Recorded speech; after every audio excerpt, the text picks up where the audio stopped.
সুপ্রিয় দর্শক শ্রোতা, আসসালামু আলাইকুম।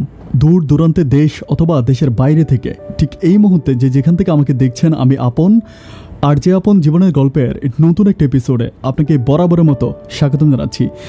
দর্শক বন্ধুরা, আমি ইসলামিক ইতিহাস বইয়ের মধ্যে পড়েছিলাম যে কোনো এক যুগ ছিল যে যুগে নাকি মেয়ে সন্তান হলে তাকে জীবিত মাটিতে পুঁতে হত্যা করা হতো। বিশ্বাস করেন, আজকে সকালবেলা আমি যখন শাখির জীবনের বাস্তব গল্পটা শুরু থেকে শেষ পর্যন্ত পড়লাম, আমার সে যুগের কথা অনেক বেশি মনে পড়ে গেল।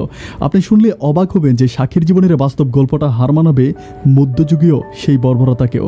শাখির জীবনের গল্পটা আপনাকে শিখাবে যে বাস্তবতা কাকে বলে আর আপন মানুষগুলো কতটা পাষাণ হতে পারে। তাই সবার কাছে বরাবর মতো রিকোয়েস্ট করব গল্পটা শুরু থেকে শেষ পর্যন্ত শোনার জন্য। ধন্যবাদ সবাইকে। সম্মানিত দর্শক বন্ধুরা, আসসালামু আলাইকুম রহমতুল্লাহ অবরাকাতু। আমার নাম হচ্ছে নাদিয়া ইসলাম শাখি। আমার বাড়ি চিটাগং 2 নম্বর গেট। প্রিয় দর্শক শ্রোতা, আমার জীবনের এই মর্মান্তিক ঘটনাগুলো আপনাদেরকে শোনানোর আগে আমি আমার পরিবারের ব্যাপারে আপনাদেরকে জানিয়ে রাখি। আমার পরিবারে আমি আছি, আমার বাবা আছে, মা আছে আমার একটা বড় ভাইয়া। আমার বড় ভাইয়া একজন কানাডান প্রবাসী। ভাইয়া কানাডা থেকে পড়াশোনা করে।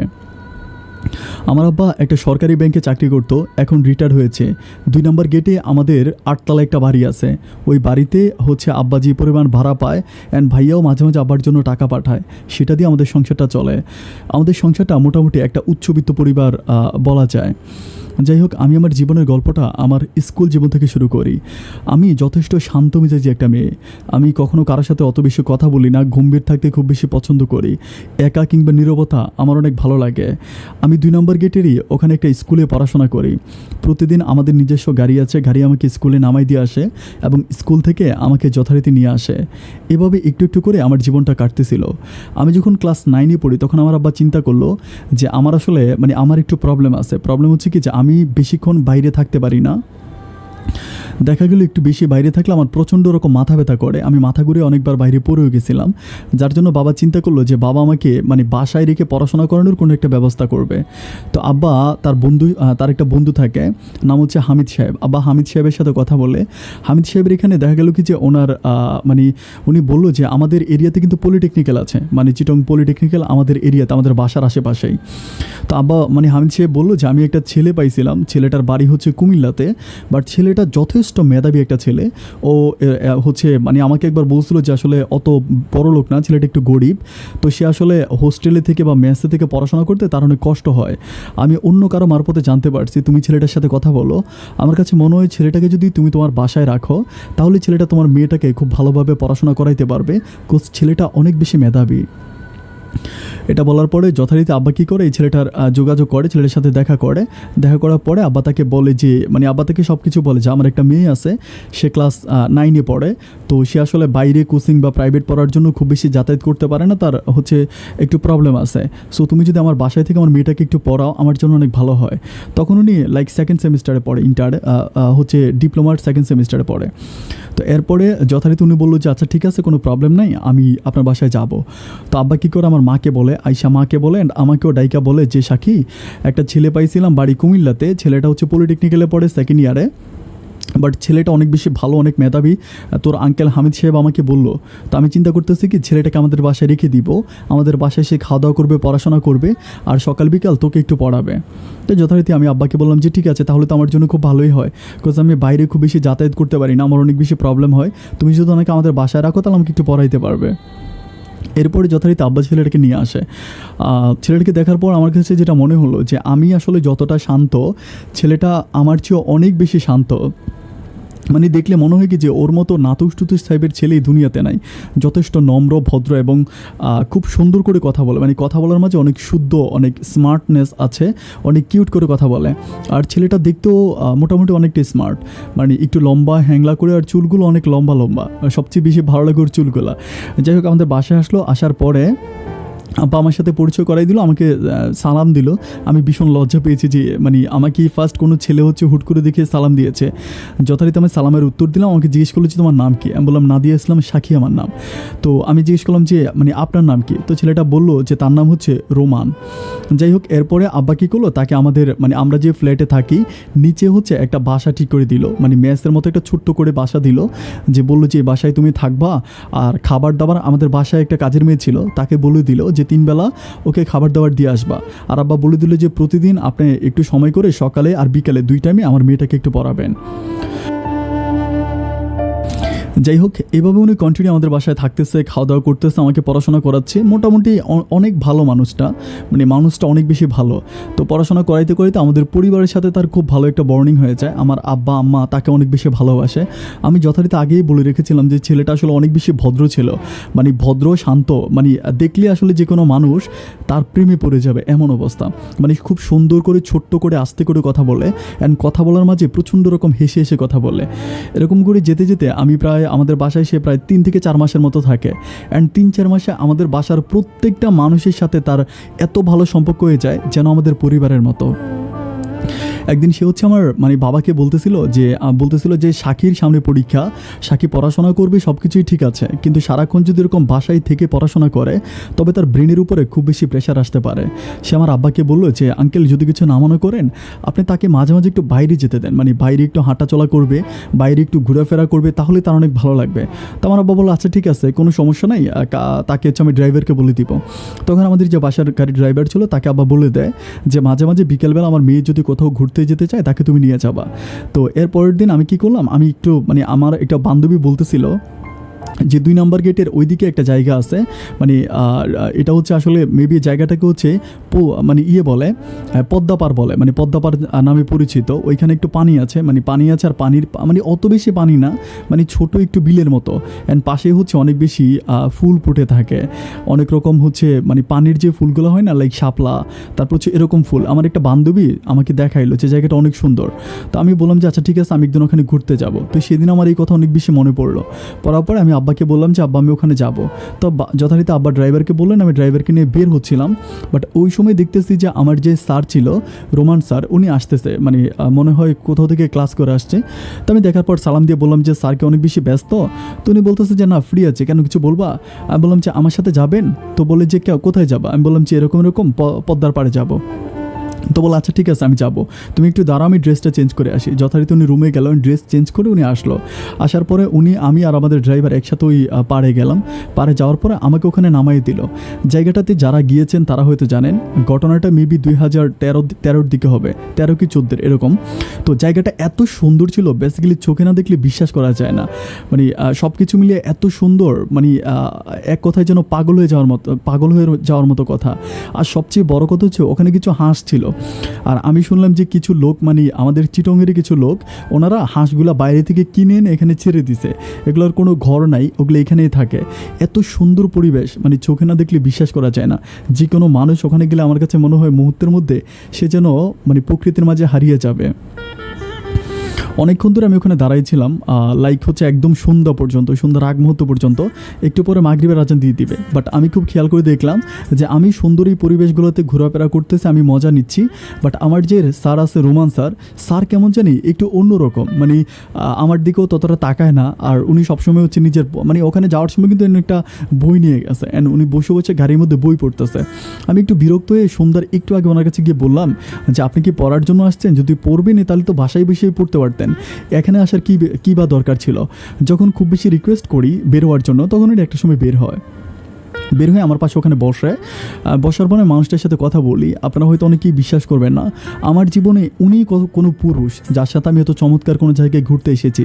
আমার পৃথিবীটা হচ্ছে আমার স্কুল, বাসা বা কোচিং, এতটুকুই। আমি কখনো আমার ফ্রেন্ডের সাথে ঘুরতে যাই নাই। আর আপনারা অনেকেই শুনলে অবাক হবেন যে চিটংয়ের পাশেই কিন্তু কক্সবাজার। আর আমি মোটামুটি একটা রিচ পরিবারের মেয়ে, আমার বাপের অনেক বেশি টাকা পয়সা, কিন্তু এই পর্যন্ত আমার পরিবার আমাকে কখনো কক্সবাজার নিয়ে যায় না। আমি কখনো আমার চোখে কক্সবাজার দেখি নাই। এটা যদিও অনেকের কাছে হাস্যকর মনে হয়, তবে এটাই সত্য। এভাবে যেতে যেতে আমি ওনার সাথে প্রায় সন্ধ্যার পরেও বসেছিলাম। একটা সময় চিন্তা করলাম, আমাদের ড্রাইভার ডাক দিয়ে বলতেছিল যে আব্বা নাকি কোথাও যাবে, ওনাকে ফোন করলো। তো আমি যথারীতি ওনাকে বললাম যে ঠিক আছে তাহলে চলেন। আমি আর আমার রোমান স্যার বাসে আসার পরে উনি ফ্রেশ হয়ে আমাকে পড়াইতে আসে। আম্মা অনেকগুলো নাস্তা দেয়, নাস্তা খেয়ে উনি আমাকে পড়াচ্ছিল। বাট এই মানুষটাকে আমার এত ভালো লাগে, আমি কেন জানি মানে বলি বুঝাতে পারবো না। আমার মাঝে এই ফিলিংসগুলো কখনো জাগতো না। কাউকে ভালো লাগা, কাউকে নিয়ে স্বপ্ন দেখা বা কাউকে কোনো কিছু করা, এগুলো আমার কাছে খুব ভালো লাগতো না। উনি যখন আমাকে পড়ায় আমি ওনার মুখের দিকে তাকায় থাকি। আমার কেন জানি মনে হয় যে এত ইনোসেন্ট মানুষ এই দুনিয়াতে হতেই পারে না। যেমন নম্র, তেমন ভদ্র, তেমন সুইট করে কথা বলে। এই মানুষটার সাথে কথা বললে যে কোনো মানুষ 5 মিনিটে তার প্রেমে প্রেমে পড়ে যাবে। এভাবে কিছুদিন যাচ্ছে, বাট যেতে যেতে তার প্রতি আমার একটা ভালো লাগা কাজ করে, মানে ভীষণ ভালো লাগা কাজ করে। আমি এটা আসলে বলে বুঝাতে পারবো না। এরপর যথারীতি আমি কী করি, ক্লাস 9 থেকে পরীক্ষা দিয়ে ক্লাস 10-এ উঠি। অ্যান্ড যখন ক্লাস 10-এ উঠি তখন আমি অনেক ভালো রেজাল্ট করি, 9-এর থেকে অনেক বেশি ভালো রেজাল্ট করি। একটা সময় আব্বা অনেক খুশি হয়, আব্বা ওনাকে বলে যে আপনি শ্রম দিয়েছেন আমার মেয়ের পিছনে, যার জন্য রেজাল্টটা ভালো করেছে। আব্বা যথেষ্ট খুশি হয় এবং আব্বা আমাকে বলে যে স্যার যখন যেটা খাইতে বলে তুই সেটাই বলবি, অ্যান্ড আমরা সেটাই রান্না করে তাকে খাওয়াবো।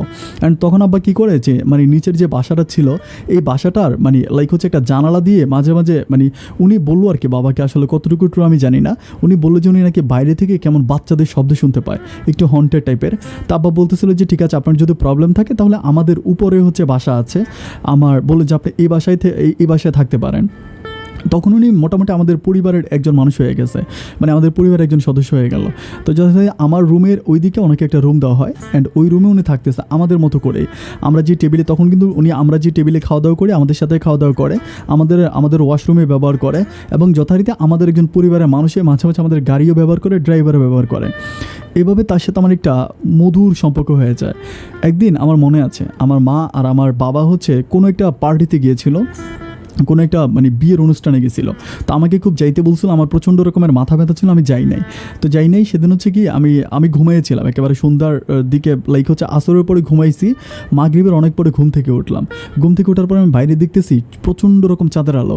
আমি কী করলাম, ওনার রুমের সামনে গেলাম, ওনার দরজা নক করলাম, তার দরজা খুললো, দেখতেছি একটা গেঞ্জি আর লুঙ্গি পরে আছে। আমি বলি একটা কিছু পরে আসেন, ছাদে যাব। তো আমাকে বলতেছে ছাদে কেন যাবা? আমি বললাম যে ছাদে যাবো একটা জিনিস দেখার জন্য।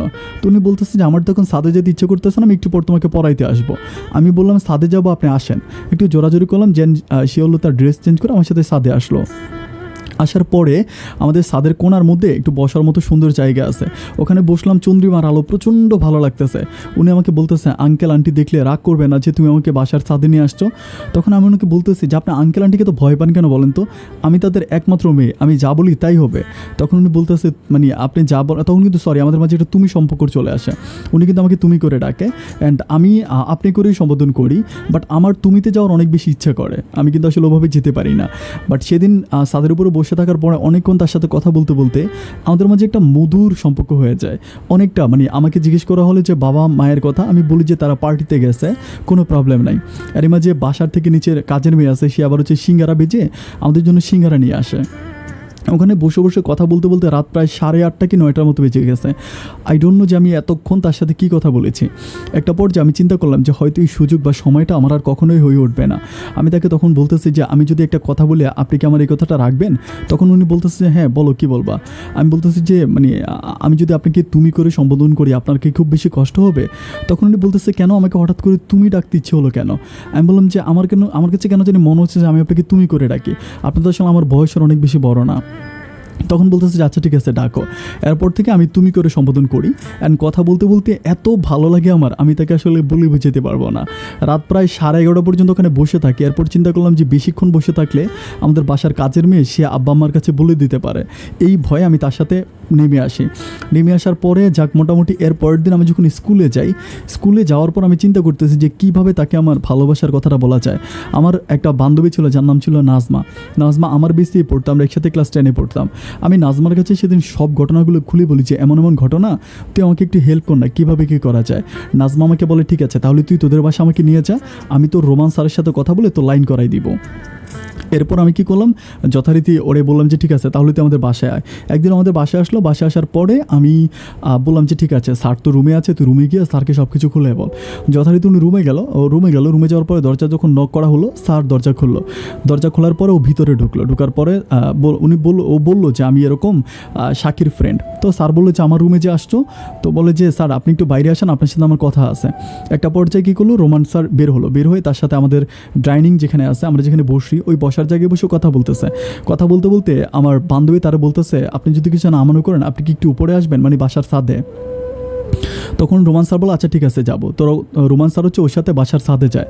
বাসার ছাদে গিয়ে বসে তারা অনেকক্ষণ ধরে কথা বলে, কী কথা বলে আমি জানি না। অনেকক্ষণ পরে আমার বান্ধবী নেমে এসে আমাকে জড়ায় ধরে বলতেছে যে বান্ধবী কাজ হয়ে গেছে। আমি বলি কি হয়ে গেছে? আমার বলতেছিল যে যেটা বলার সেটা আমি তাকে বলে দিয়েছি। আমি বলি কি বলি, সত্যি বলে দিয়েছিস? ও বলে সত্যি বলে দিয়েছি। আমি বলি ও কি বলছে? তো বলে যে ও রাজি আছে। আমি বলি সত্যি রাজি হয়ে গেছে? বলে যে হ্যাঁ সত্যি রাজি আছে। অ্যান্ড এত সহজে রাজি হবে আমি না চিন্তাও করতে পারি নাই। আমি আমার বান্ধবীর বলতেছি নাজমা আজকে রাতটা তুই আমাদের বাসায় থেকে যা। ও আমাকে বলতেছে যে না না আমাকে বাসায় ফিরতে হবে, আব্বা আমার খুব টেনশন করবে। একটা সময় ও মানে চলে যায় আমাদের বাসা থেকে। আমি তখন চিন্তা করতেছি আল্লাহ আমার এত ভালো লাগতেছে। বাট এইভাবে যেতে যেতে হঠাৎ করে সন্ধ্যার সময় দেখতেছি মানে লাইক হচ্ছে সরি রাত 9টা 9:30টার দিকে দেখতেছি উনি আমাদের রোমান্সার মানে কী কথা জানি আমি আব্বার সাথে খুবই গভীরভাবে বসে বসে কথা বলতেছে। আমার তখন এত ভয় লেগে গেছে, আমি চিন্তা করতেছি আল্লাহ জানে না জানে কি বলে ফেলে। অ্যান্ড 2-3বার আমার কথাটা আমি আসলে অত ক্লিয়ার করে শুনতে পাচ্ছি না, বাট দূর থেকে শুনতে পাইলাম যে আমার কথাও 2-3বার বলা হয়েছে। তখন আমি চিন্তা করতেছি আজকে মনে হয় 12টা বেজেই গেছে, উনি মনে হয় আমার বাবার কাছে সব কিছু বলেই দিছে। আমার ভয়ে বকটা ধর করে কাঁপতেছিল। একটা পর্যায়ে আমি চিন্তা করলাম যে কী করা যায়, আমাদের কাজের মেয়েটাকে ডাকি। আমাদের কাজের মেয়েটাকে ডাইকা বললাম যে দেখতো তারা কী কথা বলে। আমার কাজের মেয়ে যখন ওখানে গিয়ে দাঁড়াইলো আব্বা তখন তার একটা ধমক দিল। তখন আমি বুঝতে পারলাম যে আজকে আমার 12টা বেজে গেছে। তার মানে হচ্ছে উনি মনে হয় আমার বান্ধবী যা বলছে আমার আব্বার কাছে সে বলে দিছে। অ্যান্ড আব্বা যথারীতি আমাকে মানে ওনার সাথে কথা শেষ করে আমাকে খুব জোরে জোরে ডাকতেছে, মানে এত জোরে ডাকতেছে আমি ঠিক মানে ভয়ে দরজা খুলতেছি না।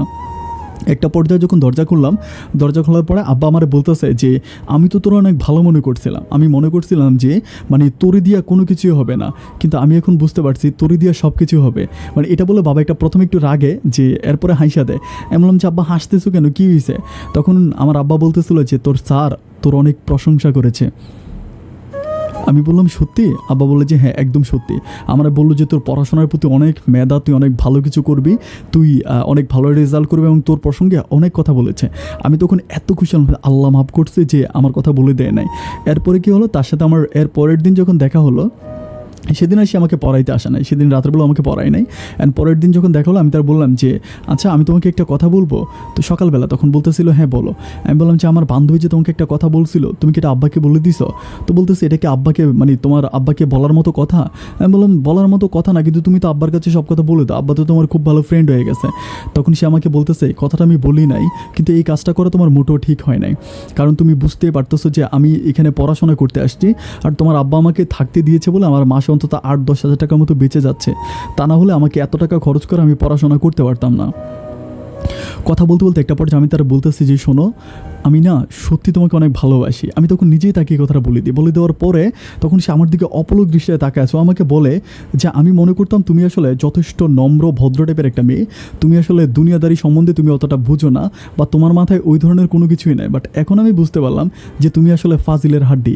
আমি বললাম যে দেখো আমি না মোটেও দুষ্টামি করতেছি না, আমি তোমাকে সত্যিই ভালোবাসি। এরপর থেকে সে আমাকে বলতেছে আমি কিন্তু তোমার আব্বাকে বলে দিব। আমি বলি ঠিক আছে আব্বাকে বলে দিবা তো বলে দাও। পরে যখন সে আমাকে পড়াইতে আসে রাতের বেলা আমি আর পড়ি না, মানে ও বই খোলা আমি বলতেছি যে তুমি আমাকে ভালোবাসি বলো, ভালোবাসি বললে আমি পড়বো নাইলে পড়বো না। এভাবে প্রায় আধা ঘন্টা কি 1 ঘন্টার মতো তার সাথে আমার পাইচারি চলতে থাকে। অ্যান্ড আধা ঘন্টা 1 ঘন্টা পরে আমাকে বলে যে আমি তোমাকে ভালোবাসি দিয়ে কি তোমাকে বিয়ে করতে পারবো? আমি বলি বিয়ে শাদী তো আল্লাহর হাতে, আমরা তো চেষ্টা করতে পারি তাই না? তখন সে আমাকে বলতেছে যে তুমি আমার পরিবারের ব্যাপারে কিছুই জানো না, আমি যথেষ্ট মধ্যবিত্ত পরিবারের একটা সন্তান, আমার আব্বা খুবই গরিব একজন মানুষ, আর আমার ছোটো 2টা ভাই আছে, একটা বোন আছে, আমার পক্ষে আসলে এই সময় রিলেশন করা কোনোভাবেই সম্ভব না। তখন সে আমাকে আমি তার স্ট্রেট বললাম যে তুমি যদি আমাকে ভালোই না বাসো তাহলে আমি তোমার কাছে পড়বোই না, আমি আর পড়াশোনাই করবো না। তখন সে অনেকটা মানে গম্ভীর হয়ে পড়ে। একটা পর্যায়ে বলতেছে না আমি তোমাকে ভালোবাসলে যদি তুমি পড়াশোনাটা ঠিক মতো করো তাহলে তোমাকে ভালোবাসতে আমার আপত্তি নাই।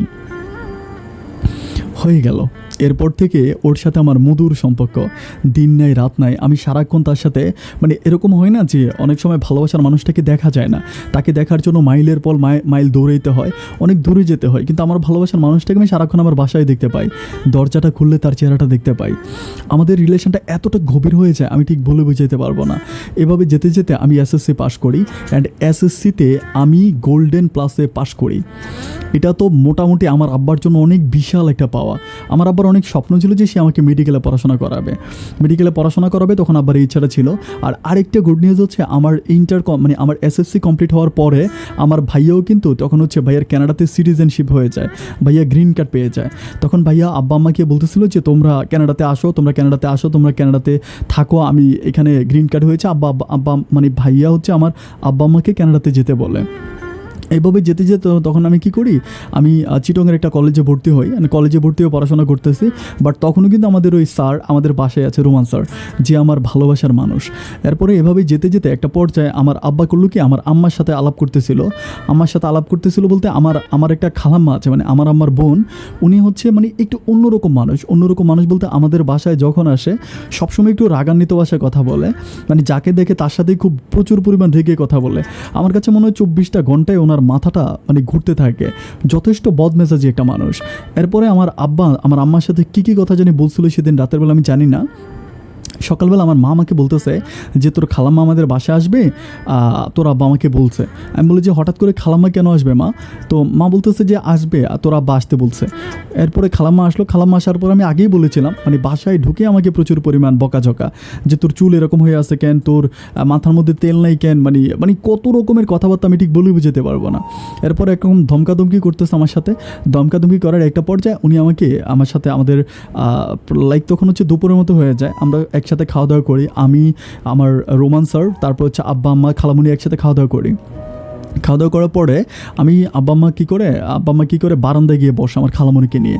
তখন আমি কী করি, আমার খালামণি কেন আসছে, আমার খালামণি কিন্তু কোনো রিজন ছাড়া আমাদের বাসায় আসে না, মানে 100% তার কোনো একটা রিজন আছে, সে এটার জন্য আমাদের বাসায় আসে। এখন এই কারণটা কি সেটা আমাকে খুঁজে বের করতে হবে। একটা পর্যায়ে আমি করলাম কি যে আচ্ছা ঠিক আছে, তাহলে আমি দেখি যে উনি কেন আসছে। আমি কী করি, আমাদের বাসার যে কাজের মেয়েটা থাকে ওরে বলি যে তুই একটু শোন না খালামণি আব্বা আমার সাথে কী কথা বলে। তো ও বলে যে আমি বললাম যে বারান্দায় বসছে, তো তুই ব্যালকনির এদিকে দাঁড়াই তুই কথাগুলো শোন। তখন ও কী করে, যথারীতি ওকে যেখানে দাঁড়াইতে বলি ও সেখানে দাঁড়াইয়া খালামণির সাথে আব্বা আমার কী কথাবার্তা হয় সব কথাবার্তাও শোনে। শোনার পরে সে আমাকে আইসা বলতেছে যে আপু আমি সব কথা শুনছি, এখন আমি তোমাকে বলি তুমি আমার কথাগুলো মনোযোগ দিয়ে শোনো। আমি বললাম আচ্ছা ঠিক আছে বল। ও আমাকে বলতেছে যে তো মানে খালামণির সাথে তোমার আব্বা আম্মা কী কথা বলছে জানো? আমি বললাম কী কথা বলছে? ও বলতেছে যে তোমার যে একটা খালাতো ভাই আছে শহীদ ভাই। আমি বললাম হ্যাঁ আমার একটা খালাতো ভাই আছে কিন্তু শহীদ ভাই পড়াশোনা কমপ্লিট করছে, এখন একটা ব্যাংকের মানে একটা সরকারি ব্যাংকের ম্যানেজার পোস্টে আছে, তো এখনও বিয়ে করে নাই। তো তখন ও বলতেছিল যে আমার মা নাকি আমার খালামণির সাথে আমার খালামণির সাথে কথা বলছে শহীদ ভাইয়ের সাথে আমাকে বিয়ে দেবে।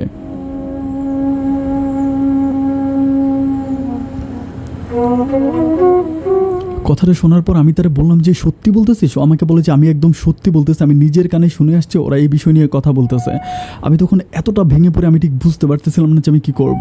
এরপরে যথারীতি আমি করি কি, আমি লাইক হচ্ছে এরপরে বিকেলবেলা খালামণি আমাদের বাসায় থাকে, বিকেলবেলা খালামণি আমাকে ডাইকে আমাকে বারান্দায় নিয়ে বৈশা বলতেছে মারে তোরে আমি ছোটোবেলা থেকে দেখে আসতেছি, আমার অনেক স্বপ্ন যে তুই আমার ঘরে যাবি, অনেক দিন পরে তোর আব্বা আম্মার সাথে আমার এই কথাটা হইল, আমি কয়েক বৎসর ধরে এই স্বপ্নটা দেখতেছিলাম যে আমি তোরে আমার ঘরে নিয়ে যাব।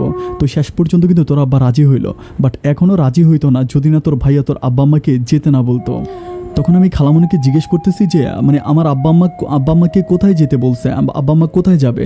তখন আমার খালামণি বলতেছিল যে আমার যে ভাইয়া কানাডাতে থাকে, আমার ভাইয়া আমার আব্বা আম্মুকে ওখানে নিয়ে যাবে, আব্বা আম্মাকে ওখানে নিয়ে যাবে, আর আব্বা আম্মা ওখানে যাওয়ার আগে আমাকে বিয়ে শাদী দিয়ে তারপরে যাবে। কথাটা শোনার পর আমার এত কষ্ট লাগে, আমার কলিজাটা মনে হয় ভেঙে যায়। আমি মানে বলে বুঝাতে পারবো না, আমার চোখের পানিগুলো তখন টলমল করতেছিল। খালামণি আমার চোখের পানিগুলো মুছে দিতে স্যার বলতেছে মারে তোর আব্বা আম্মার জন্য টেনশন করিস না, ওরা তো মাঝে মাঝে আসবে থাকবে, ওরা যাবে আসবে যাতায়াতের মাঝেই তো থাকবে, তুই আমার বাসায় অনেক ভালো থাকবে, আমি তোকে আমার নিজের মেয়ের মতো করে রাখবো, আমি তোকে অনেক আদর করবো, অনেক ভালোবাসবো। এমন করে সে আমার সাথে কথা বলে। তার কথাবার্তার মাঝে মানে খালাম্মা কিন্তু মানে আমি যতটুকু জানি উনি আসলে স্বার্থের জন্য কারো পায়ে ধরতেও দ্বিধা করে না, কিন্তু ব্যক্তিগতভাবে আমি মানুষটাকে যতদূর চিনি উনি আসলে খুব বেশি ভালো মানুষ না। এরপর আমি চিন্তা করতে থাকি যে কিছু তো একটা আমাকে করতে হবে। আমি যথারীতি এই কথাগুলো আমার রোমান স্যারকে বলি, আমার ভালোবাসার মানুষ রোমানকে বলেছি, রোমান এই ঘটনা, এখন আব্বা তো আমার বিয়ে ঠিক করে ফেলছে এরকম আমার খালাতো ভাই শহীদ ভাইয়ের সাথে, এখন কি করা যায় তুমি আমাকে বলো। রোমান আমাকে বলতেছে যে আমি কি করতে পারি। তো আমি বললাম যে তুমি কি কিছুই করতে পারবে না? ও আমাকে বলে আমার পক্ষে কিছুই করা যাবে না। আমি তার বললাম যে তাহলে অ্যাটলিস্ট এটা তো করতে পারি, আমরা তো পালায়া যেতে পারি তাই না, চলো না আমরা পালায়া যাই। তখন সে আমার দিকে তাকে হাসা বলতেছে আমি টাকা দিলে আমার মা খায়, আমি টাকা দিলে আমার বাবা খায়, আমার টাকা আমার বোন ভাইগুলোর পড়াশোনা হয়, আমি যদি পালাইয়া যাই আমার বাবা মাকে না খেয়ে থাকতে হবে আর আমার ভাই বোনগুলোর পড়াশোনা বন্ধ হয়ে যাবে। আমি এক জীবনে না হয় তোমাকে নাই পাইলাম, কিন্তু তার জন্য আমি আমার পরিবারকে কষ্ট দিতে পারবো না। আমি তার পায়ে ধরে কান্না করে ফেলি যে প্লিজ তুমি এমন কথা বলো না, তুমি একটু আমার জন্য কিছু করো, একটু আমার জন্য কিছু করো। অনেক রিকোয়েস্ট করি, বাট সে আমার কোনো কথাই শোনে না। আমি চিন্তা করতে থাকি যে আমি এখন কি করতে পারি, আমার তো কিছু একটা করতে হবে, কারণ ও যেভাবে হচ্ছে হাল ছেড়ে দিয়েছে, আমাকে তো এভাবে হাল ছেড়ে দিলে হবে না। আমি যদি এভাবে হাল ছেড়ে দিই তাহলে আমার আব্বা আম্মা আমাকে অন্য কোথাও বিয়ে দিয়ে দেবে, মানে শহীদ ভাইয়ের কাছে বিয়ে দিয়ে দেবে। একটা পর্যায়ে এভাবে 3-4 দিন যাওয়ার পরে আমার আব্বা মা আমাকে কন্টিনিউ কথাগুলো বলতেছে, আমার জন্য ওরা বিভিন্ন কেনাকাটা করতেছে, আমাকে নিয়ে মার্কেটে যাচ্ছে। মোটামুটি ওরা যেন একেবারে বিয়ে শাদির যত রকম কাজবাজ আছে সব কিছু খুব সুন্দর করে শেষ করে ফেলতেছে। আমি তখন চিন্তা করতেছিলাম যে এভাবে যদি চলতে থাকে তাহলে একটা পর্যায়ে আব্বা আম্মার ঠিকই আমাকে বিয়ে দিয়ে দেবে। আমি সেদিন সন্ধ্যার সময় ছিল, আমার মনে আছে, আমি বারান্দায় বসে আমার আব্বার সাথে কথা বলতেছিলাম। কথা বলতে বলতে আমার আব্বারে বলতেছিলাম যে আব্বা আমি তোমাকে এত ভালোবাসি, আমার সারা পৃথিবীটা একদিকে, তুমি একদিকে, আমি তোমাকে আমি আমার পৃথিবীতে মনে হয় যে কেউ যদি আমাকে বলে যে পৃথিবীতে আমি কাকে সবচেয়ে বেশি ভালোবাসি, আমি বলবো যে বাবা আমি তোমাকে ভালোবাসি, অন্তত তুমি আমাকে এভাবে কষ্ট দিচ্ছ বাবা। তখন বাবা আমার মুখের দিকে তাকিয়ে থেকে বলতেছে কেন মা, তুই কি আমাদের সাথে যাবি? আমি বললাম তোমাদের সাথে যাবো কি যাবো না, কিন্তু তোমরা যে চলে যাচ্ছ এটাও তো তোমরা আমারে বলতেছো না। পরে আমার আব্বা বলতেছে যে তোর বিয়ের সাথে কমপ্লিট হলে আমরা 1 বছর পর আবারও আসবো, আইসা তোকে আর তোর স্বামীকে আবারও নিয়ে যাব। আমি বললাম যে বাবা দেখো, আমি তোমাকে আজকে একটা কথা বলতে চাই, তুমি আমার কথাটা একটু শোনো। আমার আব্বা বলতেছে ঠিক আছে বল। আমি বললাম যে বাবা আমাদের বাসায় যে রোমান স্যার থাকে না, রোমান স্যার মানুষটা কেমন আমাকে একটু বলো তো। আমার আব্বা বলতেছে হ্যাঁ ছেলেটা তো ব্যক্তিগতভাবে অনেক ভালো, মানে দেখলাম পড়াশোনায় অনেক ভালো, অনেক মেধাবী এবং যথেষ্ট মানে মিশুক টাইপের একটা ছেলে, সবার সাথে অনেক মিশে সুন্দর করে কথা বলে। আমি বললাম তুমি তাকে ব্যক্তিগতভাবে কীরকম পছন্দ করো? আমার আব্বা বলতেছে হ্যাঁ পছন্দ করি, কেন পছন্দ করবো না, এত ভালো লক্ষ্মী একটা ছেলেকে কে না পছন্দ করে, আমার তো ছেলেটাকে ব্যক্তিগতভাবে অনেক ভালো লাগে। আমি তখন আব্বারে বলতেছিলাম, মানে আব্বার বুকে একরকম মাথাটা রেখে আমি বলতেছিলাম যে আব্বা এই রোমান স্যারকে যদি তুমি আমার জামাই হিসেবে পাও, মানে আমি যদি রোমান স্যারকে বিয়ে করি তাহলে কি তোমার কোনো আপত্তি আছে?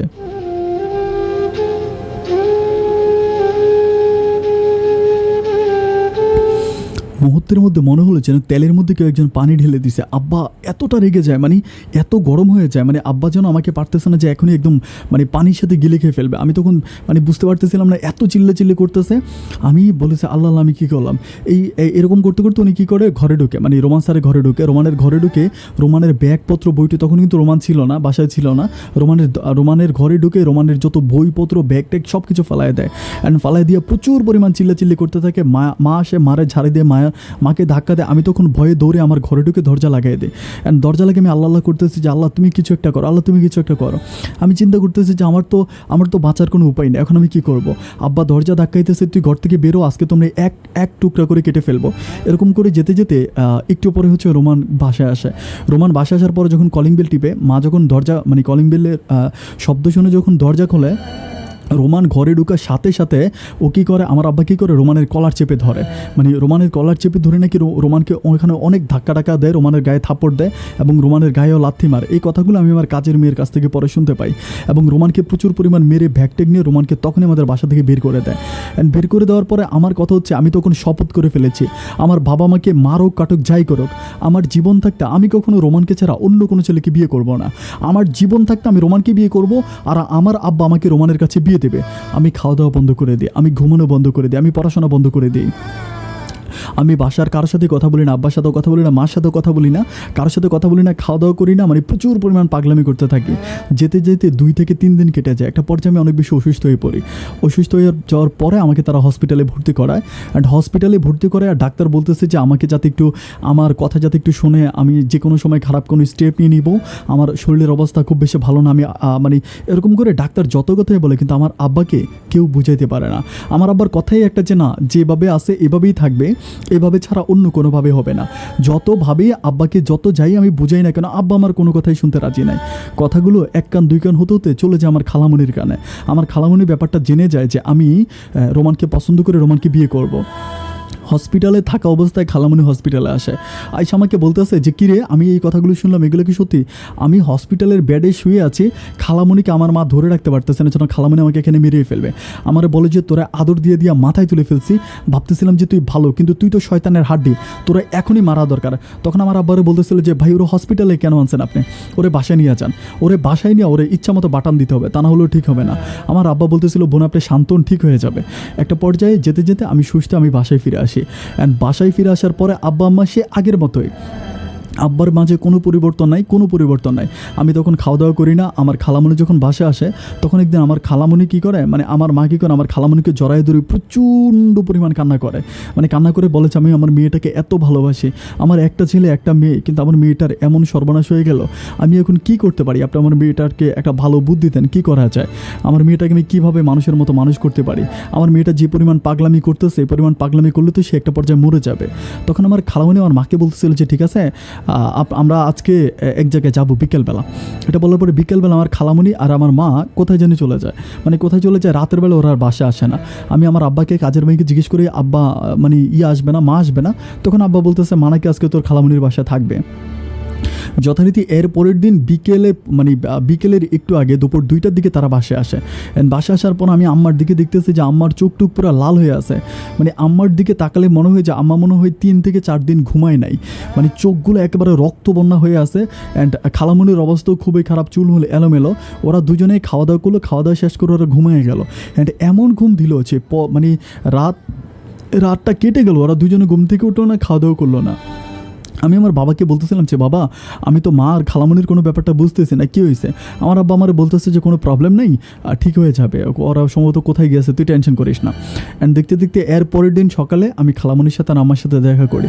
দেখা করানোর পরে ওরা আমাকে বলে যে মা সব কিছু ঠিক হয়ে যাবে, আলহামদুলিল্লাহ, তুই কোনো টেনশন করিস না। আমাকে কী করে, আমার মা বলে যে হুজুর থেকে এই মাজার থেকে তোর জন্য পানি আনছি মা, একটু পানি পান কর, মানে মাজার থেকে। তো আমি খালি পেটে আমার মামাকে 1 গ্লাস পানি দিয়ে আমি পানিটা পান করি। অ্যান্ড পানি পান করার পরে এভাবে যেতে যেতে আমি কি হয় আমি ঠিক বুঝি না, মানে কেমন করে জানি আমার মাঝে একটা পরিবর্তন চলে আসে। মানে পরিবর্তন চলে আসে বলতে আমি আগে যেরকম সারাক্ষণ আমার রোমানের কথা মনে হতো, আমি রোমানের জন্য কান্নাকাটি করতাম, রোমানের জন্য মন খারাপ করতাম, বাট এখন কেন জানি আমার অতটা রোমানের কথা মনে হয় না। আমি কেমন জানি একটু পরিবর্তন হয়ে গেলাম, মানে আমার আগে যেরকম মানে রোমানের জন্য প্রচণ্ড কান্না হতো, আমার এখন রোমানের জন্য অতটা কষ্ট হয় না। কিন্তু আমি কোনো কিছুই, মানে আমার ব্রেন ঠিক নাই। এখন দেখা গেল কি যে আমি বাসায় বসে আছি, আমি বসার মধ্যে ঘুমিয়ে পড়ছি, আমাকে বাইরে কোথাও গেছে, আমি আমার বাসা চিনি না। একদিন আমি বাইরে গেছি, বাইরে থেকে আমি আমার বাসায় আসবো, বাট আমি আমার বাসা চিনতেছি না। আমি মানুষের কাছে জিজ্ঞেস করতেছি যে অমুক গলিটা কোথায়, অমুক বাসাটা কোথায়, মানুষ আমাকে দেখায় দিচ্ছে আপনার পিছনেই তো আপনার বাসা। মানে আমি লাইক একটু পাগল টাইপের হয়ে গেছি।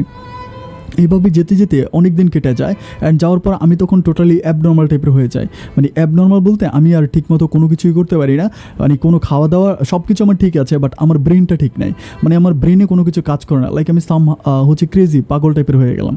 এভাবে কয়েকদিন যাওয়ার পরে আমার মার সাথে আমার এঙ্গেজমেন্ট করায়, বাট আপনারা হয়তো অনেকেই বিশ্বাস করবেন না যে আমার এঙ্গেজমেন্ট হয়, মানে কোনো কিছুর মাঝে না আমার কোনো রকমের ফিলিংস নাই, মানে কোনো রকমের অনুভূতি নাই। আমি জানি কেমন পুরোটাই পরিবর্তন হয়ে যায়, পুরোটাই পরিবর্তন। একটা পর্যায়ে কী করে ওরা পারিবারিকভাবে আমার সাথে আমার খালাতো ভাই, আমার খালাতো ভাই শহীদের সাথে আমার বিয়ে হয়। আমার বিয়ে কমপ্লিট হয়, আমার বাসর হয়, কিন্তু আমার বিয়ে হয়েছে, আমার বাসর হয়েছে, এই কথাগুলো আমার মনেই হয় না। মানে যে আমি যে বিয়ে করছি, আমার যে বিয়ে হয়েছে এই জিনিসটা আমার মনে আসতেছে না।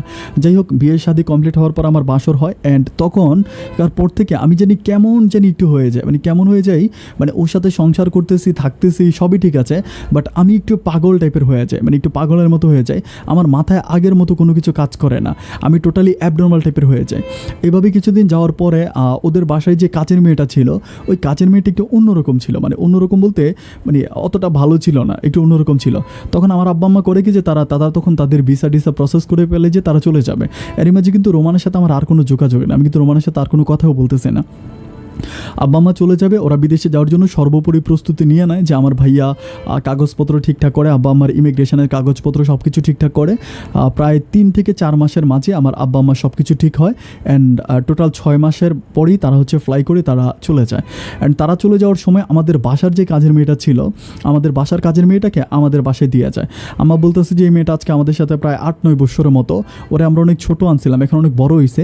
এই মেয়েটাকে আমাদের বাসায় দিয়ে যায় এবং তাকে বলে যায় যে তুই সর্বোপরি আমার কথা বলেছে, ওর খোঁজ খবর নিবি, ও কেমন আছে, ও ভালো আছে কিনা, ওর খোঁজ খবরগুলো নিবি। তখন এই মেয়েটাকে আমার কাছে দিয়ে যায়, আব্বা মা চলে যায়। যাওয়ার পরে এভাবে আমি যাচ্ছি, বাট আস্তে আস্তে আস্তে আস্তে আমার মাঝে কেমন যেন একটা পরিবর্তন আসে। মানে পরিবর্তন, আমি আগে যেরকম রোমানের জন্য আমার কলিজার মধ্যে কষ্ট হতো, রোমানের জন্য আমি ব্যথা ফিল করতাম, আমার এখন আবার সেই রোমানের কথা মনে হয়। মধ্যে আমার রোমানের কথা মনে হতো না, বাট এখন আমার রোমানের কথা অনেক বেশি মনে হয়। একদিন আমি আমাদের বাসার কাজের মেয়েটাকে ডেকে বলতেছি, আচ্ছা ওর নাম ছিল লুনা, আমি ওর নামটা বলি, ওর নাম লুনা ছিল। আমি যে আচ্ছা লুনা, তোর কি মানে আমাদের যে রোমান স্যার ছিল আমাদের বাসায় লজিং থাকতো, তোর কি তার কথা মনে আছে? সে আমার বলতেছে হ্যাঁ মনে আছে। তো তখন আমার বলতেছে যে, আমি বলতেছি যে স্যারের সাথে কি তোর কোনো যোগাযোগ আছে, কোনো ফোন নাম্বার কোনো কিছু? তো বলতেছে না, কোনো যোগাযোগ নাই, কোনো ফোন নাম্বার নাই, কিন্তু তোমার আব্বা আম্মা যে কাজগুলো করছে এই কাজগুলো মোটেও ভালো করে নাই। তখন আমি তারা বলতেছিলাম যে আমার আব্বা আম্মা কী কাজ করছে যে ভালো করে নাই? তখন সে আমার বলতেছে আচ্ছা বাদ দাও, এগুলো বলে আর লাভ নাই। আমি বললাম যে মানে লাভ নাই মানে কী হয়েছে, তুই আমার বল না। তখন সে আমাকে বলতেছিল যে আমাকে আমার স্যারকে নাকি সেদিন আমার আব্বা প্রচুর মেরে আমাদের ঘর থেকে বের করে দিছে। আমি বললাম যে এটা তো আমি পরে জানতে পারছি, কিন্তু এরপরে তুই কী বলতেছিস, আমি তোর কথা বুঝতেছি না। মানে আমার কাছে মনে হচ্ছে যে ও কোনো একটা ব্যাপার হাইড করতেছে, মানে লুকাইতেছে, বাট আমি এটা ওর কাছ থেকে বের করতে পারতেছি না। এভাবে 3 দিন 4 দিন কেটে যায়, আমি শুধু ওর পিছন পিছন ঘুরতে থাকি যে কী লুকাইতেছে। 3-4 দিন পরে একদিন ও আমাকে বলতেছে যে তোমার তো এখন রোমান স্যারের কথা মনে পড়বেই, আগে রোমান স্যারের কথা মনে পড়লো না? আমি বলি আমার না কী হয়ে গেল, আমি বুঝতে পারলাম না, কি আমি কীভাবে বিয়ে করে ফেললাম। মানে যে রোমানকে ছাড়া আমি একটা সেকেন্ড চিন্তাই করতে পারতাম না, অথচ মুহূর্তের মাঝে সেই রোমানকে আমি ভুলেই গেলাম। তখন সে আমাকে বলতেছে যে তুমি ভুলো নাই, তোমাকে ভুলিয়ে দিয়েছে। আমি তখন বলতেছিলাম যে আমাকে ভুলিয়ে দিয়েছে মানে তোর কথা আমি কিছু বুঝতেছি না। পরে সে আমাকে বলতেছে যে তোমার মনে আছে তোমার খালামণি, তারপরে হচ্ছে যে তোমার মা যে হচ্ছে একদিন এক রাত বাড়িতে ছিল না, তারা কোথায় গেছিলো? আমি বলি তারা কোথায় গেছিলো? পরে বলে যে তারা অনেক দূরে নোয়াখালীতে গেছিলো। আমি বলি যে নোয়াখালীতে কেন গেছিলো? পরে বলে ওখানে একটা কবিরাজের কাছে গিয়ে তোমার জন্য তাবিজ আনছে, তোমাকে ব্ল্যাক ম্যাজিক করছে। আমি বলি কী বলতেছে? সব বলে আমি নিজের চোখে দেখছি তোমার বালিশের ভিতরে তাবিজ আছে, তোমার বালিশের ভিতরে তাবিজ ছিল, সব কিছু ছিল। তোমার আম্মা বিদেশে যাওয়ার আগে এগুলো সব পানিতে হচ্ছে ফেলে দিছে, পানিতে ফেলে দেওয়ার পরে এখন তুমি কিছুটা ঠিক হয়েছো, তুমি আগে পুরোটা পাগল ছিলা। আমি ওর কথাগুলো শুনে আমি নিজে নিজে চিন্তা করতেছিলাম যে ও কিন্তু মিথ্যে বলে নাই, ওর কথা কিন্তু একেবারেই ঠিক আছে। কারণ আমার যখন শহীদের সাথে বিয়ে হয়, মানে আমি কেমন জানি পাগলই ছিলাম। মানে আমি আমার বাসা চিনতাম না, ঘর চিনতাম না, খাওয়া দাওয়া করতাম না, ঘুমাইতাম না, আমি সারাক্ষণ পাগলের মতো ঘুরে ঘুরে বেড়াইতাম। তখন আমি কমপ্লিটলি তখন আমি নিশ্চিত হয়ে গেলাম যে হ্যাঁ, আমাদের বাসার যে লুনা যেটা বলেছে, লুনা একদম ঠিক কথা বলেছে। আমার তখন আমার শাশুড়ির উপরে, আমার খালামণির উপরে প্রচণ্ড পরিমাণ রাগ হয়। মানে এত রাগ হয় আমি ঠিক বলে বোঝাতে পারবো না। আমার জিদ্দে তখন আমার শরীরটা ফেটে যাচ্ছিলো যে এইটা আমার সাথে ওরা কেন করলো। আমি তখন প্রচুর পরিমাণ কান্নাকাটি করি, আমি খাওয়া দাওয়া করি না, আবার আগের মতো আমি করতে শুরু করি। তখন আমার খালামণি আমাকে বলতেছে কিরে তোর এতদিন পর আবার কি হয়েছে? তখন আমার শহীদের সাথে প্রথম দিকে ভালো ছিল, বাট এখন শহীদের সাথে আমার একটা ডিস্টেন্স হয়ে গেছে। মানে আমি শহীদের সাথে ঘুমাই না, আমি সোফাতে ঘুমাই, শহীদ খাটে ঘুমায়, এরকম করে আমাদের মাঝে একটা একটা ঝগড়ার মতো হয়ে যাচ্ছে প্রতিদিন। তখন একদিন আমার খালামণি আমাকে বলতেছে যে তোরে আমি তো অনেক ভালো মনে করছিলাম, আমি তোরে এত ভালোবাসতাম, কিন্তু তুই আমার বোনের মেয়ে দেখে আমি তোরে এত প্রশ্রয় দিতেছি, কী হয়েছে তুই এমন করতেছিস কেন? তুই কি এরকম শাশুড়ি পাবি? আমার মতো শাশুড়িকে এই দুনিয়াতে আছে? আমি তখন আমার খালামণি বলতেছিলাম আরে শাশুড়ির কথা বলতেছো কেন, তোমার মতো জালিম আল্লাহর দুনিয়াতে নাই। তখন আমার খালাম্মা আমার বলতেছে যে জালিমে মানে তুই কী কইতেছস? আমি কইতেছি যে হ্যাঁ, আমি যেটা বলতেছি আমি সত্যিই বলতেছি। তুমি কেমন খালামণি যে তার বোনকে হচ্ছে বোনের মেয়ের জন্য তাবিজ করতে পারো? তখন আমার বলতেছে উনি অপলক দৃষ্টিতে আমার দিকে তাকায় থাকে। আমাকে বলতেছে যে তোর এগুলো কে বলছে? আমি বলছি যেই বলছে, আমাকে তো বলছে না তুমি তো আমার জন্য তাবিজ করছো, করো নাই, আমার বাসার বালিশের ভিতরে তাবিজ ছিল না, আমারে এখানে তাবিজ করছো, ওখানে তাবিজ করছো, এগুলো বলছি। বলার পরে সে আমার বলতেছে এগুলো তোরে কে বলছে রে? আমি বলি যে বলার সে বলছে, করছো কিনা তুমি সেটা বলো। উনি বলে যে না অস্বীকার, আমি এগুলো করি নাই। আমি বলি করো নাই? বলে যে না করি নাই। আমি বলি তুমি না করলে কি আমাদের বাসায় যে কাজের মেয়ে ছিল লুনা, সে কি মিথ্যে বলে? তখন বলতেছে কি মিথ্যে বলে? আমি বলি লুনা আমাকে সব কিছু বলছে যে তুমি আমার জন্য তাবিজ করছো। খালাম্মা আমি তোমাকে আমার মায়ের চোখে দেখতাম, আর আমার মায়ের চোখে দিয়ে দেখে কী হবে, কারণ আমার মাও তো সেদিন তোমার সাথে গিয়েছিল। তখন সে আমার বলতেছে ওই চুন্নি মাইয়া বুঝি এত খারাপ হয়ে গেছে যে তোর উল্টাপাল্টা বুঝাইতে আছে। ওরে আমরা এত আদর করি, এত ভালোবাসি, আমরা ওরে বিয়ে শাদী দেওয়ার জন্য চারদিকে হতে ছেলে দেখতেছি, এত ভালো আদর করি, কিন্তু এই মেয়ে ঠিক আছে আমি দেখতেছি। এটা বলার পরে খালাম্মা করে কি আমাদের কাজের মেয়ে লুনাকে ডাক দেয়। ডাক দেওয়ার পরে খালাম্মার হাতে একটা রোলের মতো ছিল, এটা দিয়ে লুনাকে ইচ্ছা মতো মারে। মাইরা আমার সামনে লুনাকে বের করে দেয়। আমি বললাম যে আপনি লুনাকে বের করতেছেন কেন, লুনা কী দোষ করছে? তখন উনি বলতেছে যে ওই মাইয়া আমাদের বাসায় থাকলে আমার বাসায় ঝগড়া হবে, আমার বাসায় প্রবলেম হবে, এই মাইয়াকে আমি আমার বাসায় থাকতে দিব না। ও মা আমার কোনো কথা না শুনে খালাম্মা ওকে ধাক্কা দিয়ে ঘর থেকে বের করে দেয়। অ্যান্ড বের করে দেওয়ার পরে ও চলে যায়, এরপর থেকে আর আমাদের বাসায় আসে না। কিন্তু আমার এই প্রবলেমগুলো দিনের পর দিন চলে যাচ্ছে। মানে আমি কোনোভাবেই হচ্ছে ওদের সাথে বর্নিংটা ঠিকমতো করতে পারতেছি না। না আমি আমার খালাম্মার সাথে ঠিকমতো থাকতে পারতেছি, আমার শাশুড়ি, আমার স্বামী, আমি কোনো কিছুই করতে পারতেছি না। এইভাবে যেতে যেতে একটা পর্যায়ে আমি বাচ্চা কনসেপ্ট করি। যখন বাচ্চা কনসেপ্ট করি, আমার তখন বাচ্চা নেওয়ার কোনো রকম ফিলিংস আমার নাই, যে আমার বাবু হবে ওরকম কোনো মানে আমার কোনো রকম চিন্তাভাবনা আমার মাঝে নাই। আমি কোনোভাবেই হচ্ছে পরিবারের সাথে মিশে থাকতে পারতেছি না।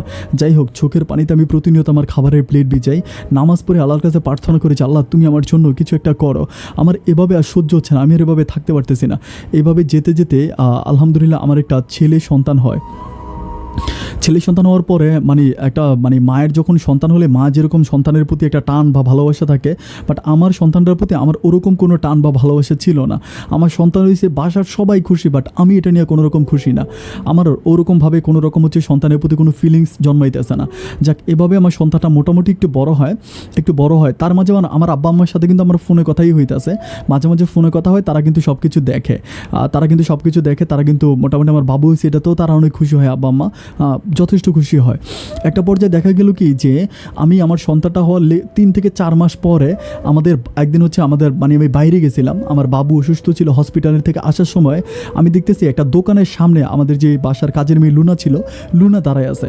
লুনাকে দেখার পর আমি সাথে দাঁড়াইলাম, গাড়ি দাঁড়া করে লুনার কাছে গেলাম, যে জিজ্ঞেস করলাম যে লুনা তুই কেমন আছিস? লুনা বলে ভালো আছি। আমি বললাম কিরে তোরে তো আর পাইলাম না, তুই আমার 1 মিনিট কলও দিলি না। তখন সে আমার বলতেছে আমি কিসের কল দিব, তোমার আমি এত বিশ্বাস করে কথাগুলো বলছিলাম, আর তুমি এই কথাগুলো সব তোমার খালাম্মার কাছে বলে দিলা, আর তোমার খালাম্মা আমাকে মাইরা ঘর থেকে বের করে দিছে। আমি তার বলতেছি বোন যা হবার তা তো হয়ে গেছে, আমি নাইলে ভুল করে ফেলছি, আমি কি ভুল করতে পারি না?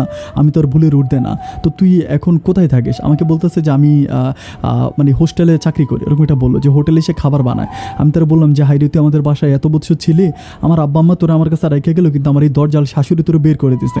আচ্ছা তোর ফোন নাম্বারটা আমাকে দিই, তোর সাথে আমার মাঝে মাঝে কথা হবে। আমি তাকে 2000 টাকা তার হাতে দিই, তার ফোন নাম্বারটা নিয়ে আসি। এরপরে মাঝে মাঝে তার সাথে আমি কন্টিনিউ কথা বলি। কথা বলতে বলতে একটা সময় সে আমাকে হঠাৎ করে বলতেছে একদিন যে তার সাথে নাকি আমার সেই ভালোবাসার মানুষ রোমানের দেখা হয়েছিল।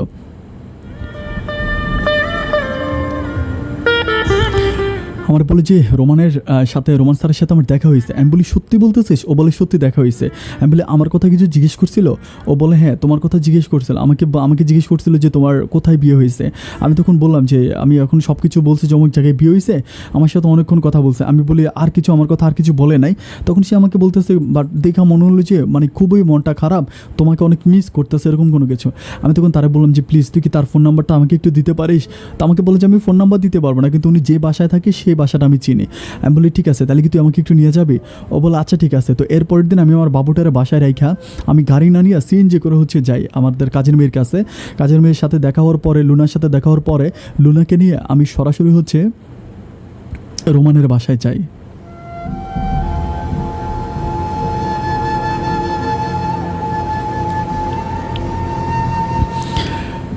ওর সাথে আমার দেখা হয়, ও ডিপ্লোমা কমপ্লিট করে ফেলে। ডিপ্লোমা হওয়ার পরে ও একটা বেসরকারি কোম্পানিতে চাকরি করে, চিটংয়েই থাকে, ভাড়া থাকে। আমাকে দেখার পর অপলক দৃষ্টিতে আমার দিকে তাকায় থাকে। আমাকে বলে তুমি কেমন আছো? আমি বলি হ্যাঁ ভালো আছি। তো বলে যে তোমার বিয়ে শাদী বা শুনলাম তোমার নাকি বাবু হয়েছে। আমি বললাম হ্যাঁ বাবু হয়েছে। বলে যে বাবুর নাম কী রাখছো? আমি বলি তানিম রাখছি। তো বলে বাবুটা ভালো আছে? আমি বলি হ্যাঁ ও ভালো আছে। তো বলতেছে যে তোমার আর কোনো প্রবলেম নেই তো, তুমি সব কিছু ঠিক আছে তো? আমি বললাম হ্যাঁ সব কিছু ঠিক আছে, বাট আমি না তোমাকে এখনও ভুলতে পারি নাই। তো বলতেছে যে কেন ভুলতে পারো নাই? তুমি আমাকে ভুলতে না পারলে তোমার বাবুটা কীভাবে আসলো, বিয়ে কীভাবে হলো? আমি বললাম যে আমার বিয়ে কীভাবে হয়েছে, আমার বাবু কীভাবে আসছে, তুমি এটা মানে লুনাকে জিজ্ঞেস করো।